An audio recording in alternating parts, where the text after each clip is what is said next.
OJK selalu menjunjung integritas tinggi. Jujur terus. Oke, welcome back Pojokers. Masih bersama kita berdua tentunya dengan Mister yang sangat seru pada siang hari ini, yaitu Mister Yugo, Right. Kepala Cabang EPF Bengkulu. Oke. Baiklah Pojokers, terkait dengan yang kita sampaikan tadi Pak, terkait Syariah. dengan konvensional dan syariah. Kemudian ketika di konvensional ada denda, kemudian kalau di syariah juga ada denda, Bisa ada, bisa tidak. Kemudian kalau di konvensional dendanya itu 100% milik perusahaan. Ya. Nah, kalau di syariah nih kira-kira gimana ininya Pak? Kalau di syariah Mekanismenya? itu tidak boleh diakui sebagai pendapatan. Itu akan dikembalikan ke masyarakat sebagai dana sosial. Dalam bentuk bisa bantuan. Bisa bantuan, bisa apa ya, kalau sumbangan, tapi intinya itu disalurkan ke masyarakat dan tidak atas nama lembaga pembiayaan. Misalnya Misalnya gini, penyaluran dana sosial bantuan konsumen dari- syariah. oh bukan, Jadi bukan dari VIP Group. Walaupun misalnya di tapi Amitra dari nasabah. dari nasabah. Ya, jadi itu tidak boleh diakui sebagai sumbangan dari perusahaan pembiayaan. Jadi dari nasabah perusahaan pembiayaan. Oke, siap. Jadi kebetulan karena EPF ini kan juga di Bengkulu sudah lama dan kayaknya nasabah paling banyak ini kan EPF di Bengkulu. Amin, amin. Kira-kira menurut Bapak nih bagaimana masyarakat Bengkulu menanggapi atau menyikapi terkait dengan lembaga pembiayaan ini, Pak? Siap. Kalau kita lihat dari jumlah lembaga pembiayaan yang ada di Bengkulu ya, untuk yang sekarang aktif di Asosiasi Perusahaan Pembiayaan di Bengkulu itu ada 23 lembaga pembiayaan. Itu kalau kita lihat ya, termasuk beberapa teman itu ya lembaga pembiayaan yang juga tidak kecil. Jadi sebenarnya untuk di masyarakat Bengkulu animonya menggunakan jasa lembaga pembiayaan ini cukup besar. Cukup Ya, besar. untuk memenuhi semuanya kebutuhan yang Artinya di Bengkulu ini cukup prospek lah ya. prospek Yes. dan banyak peminat. Siap, gitu, siap, Pak, ya. siap. Kira-kira untungnya kita menggunakan lembaga pembiayaannya gimana Pak? Untung menggunakan jasa lembaga pembiayaan. Ya. Yang pertama itu adalah bisa dicicil. Bisa dicicil. Ya, jadi konsumen bisa langsung mendapatkan manfaat atas barang yang diinginkan tanpa harus membayar penuh terlebih dahulu. Ya, misalnya saya nih, saya mau beli mobil. Ah. Kemudian harga mobil 300 juta. 300 juta. Kan nggak mungkin saya punya uang sebanyak itu dalam waktu Mungkin sekarang. ada, Mungkin tapi- ada ada keperluan lain. Yes. Bapak banyak uang jangan bilang. Nah, artinya salah satu keuntungan yang Bapak sampaikan tadi bahwa kita Bisa pakai mobil seharga 300 juta tanpa harus membayar dulu penuh 300 juta. Mungkin bayar DP mungkin 50 atau 60 juta, tapi mobil seharga 300 juta sudah bisa kita pakai. Ya kan, itu yang pertama. Yang kedua itu cepat dan mudah.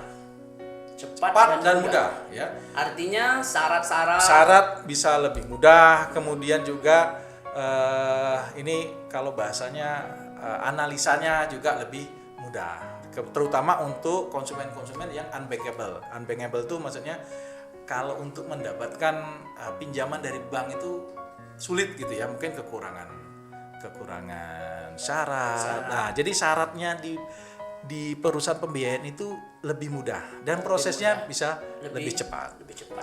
lebih cepat Ya, kira-kira kalau kayak kita ngambil sepeda motor gitu ya, dengan perkembangan yang sekarang ya, misalnya begitu syarat masuk sampai mendapatkan jawaban itu, kalau memang data kita oke, itu kan kita sudah pakai scoring segala macam, itu nggak sampai 1 jam juga kita sudah keluar hasilnya. sudah punya motor baru, Bisa, sudah bisa bawa ambil pulang. pulang.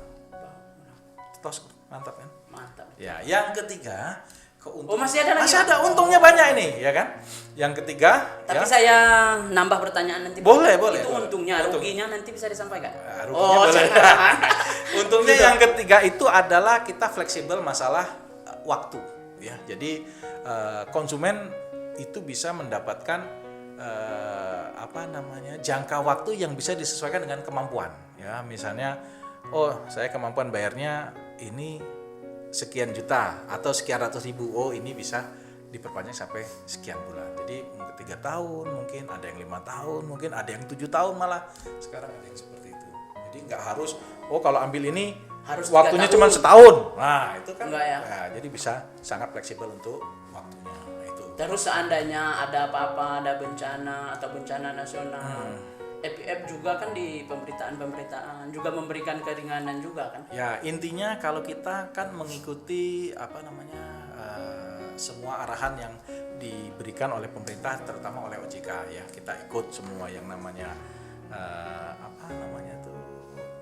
arahan, kemudian juga POJK ya kita ikutin lah. Pastilah. Artinya masyarakat harus dekat atau harus lebih mengenal lembaga pembiayaan Yes, ya, itu yang paling penting. khususnya di EPF. Fifth Group. Ya. Oke, terima kasih Pak, terima kasih. Yang terakhir Pak, Oke. kira-kira Bapak kami minta atau saya minta memberikan kesan-kesan atau pesan-pesan untuk teman-teman kita atau kami sebutnya Pojokers. Oke, untuk teman-teman Pojokers ya, terkait dengan lembaga pembiayaan ini ya, yang paling penting saya yakin karena teman-teman ada di internal OJK ya kan, yang paling penting kalau menurut saya dalam memilih perusahaan pembiayaan itu ya yang pasti yang sudah diawasi dan sudah mendapatkan pengawasan OJK ya, yang sudah diakui ya, itu yang pertama. Jadi yang kedua jangan ragu ya kan, jangan ragu untuk menggunakan jasa lembaga pembiayaan untuk memenuhi kebutuhan teman-teman Pojokers ya kan. Baik yang sehari-hari Iya, ataupun kebutuhan. lembaga pembiayaan ini sekarang lebih ke palu gada ya. Apa lu mau gua ada, ya kan? Sepeda lipat, oke. Ada Pak? Bisa, Oh, ya kita kan? ini lagi gila-gilanya sepeda ini Pak. Lagi tren Besok sepeda ini lipat. mau ke Sungai Suci. Iya. Jadi Kami ini satu kantor. Bentar Pak, boleh? boleh. Jadi kami satu kantor ini pecinta sepeda semua. Ya udah kelihatan dari postur, udah kelihatan kalau sering bersepeda ya kan. Ya, lanjut Pak, Iya. silakan saran-saran. Jadi lembaga pembiayaan sekarang memang hadir untuk memenuhi, bisa dibilang mungkin hampir seluruh kebutuhan masyarakat ya, mulai dari ya, sepeda motor, mobil, kemudian juga mungkin furniture, kemudian modal kerja. Jadi sangat banyak jasa yang bisa dimanfaatkan dari lembaga pembiayaan. Ya, tapi itu ya. Dengan ini ya. Ya, yang pasti tentunya jangan salah pilih lembaga pembiayaan. Cari yang memang bonafit ya kan. Cari yang sudah diakui secara teruji, terbukti ya kan. Diakui oleh OJK. Apa namanya Pak perusahaannya? Itu salah satunya bisa ke Fifth Group ya kan. Terima kasih. Oke, baiklah Pojokers. Mungkin sampai di sini aja pertemuan kita kali ini. Jadi seperti yang Pak Yugo sampaikan tadi, jadi banyak jenis pembiayaan. Ya. Kemudian ada pembiayaan multiguna, ada pembiayaan syariah, ada pembiayaan konvensional. Kemudian semuanya sudah kita sampaikan tadi. Mudah-mudahan teman-teman Pojokers menikmati apa yang kita hidangkan pada siang hari ini. Kemudian kepada Pak Yugo kami Siap. ucapkan terima kasih banyak. Sama-sama. Kita salam corona dulu. Kami ucapkan terima kasih banyak udah Siap, menyempatkan sama-sama, waktunya Medo. Siap. memberikan penjelasan kepada Siap, Pojokers. sama-sama.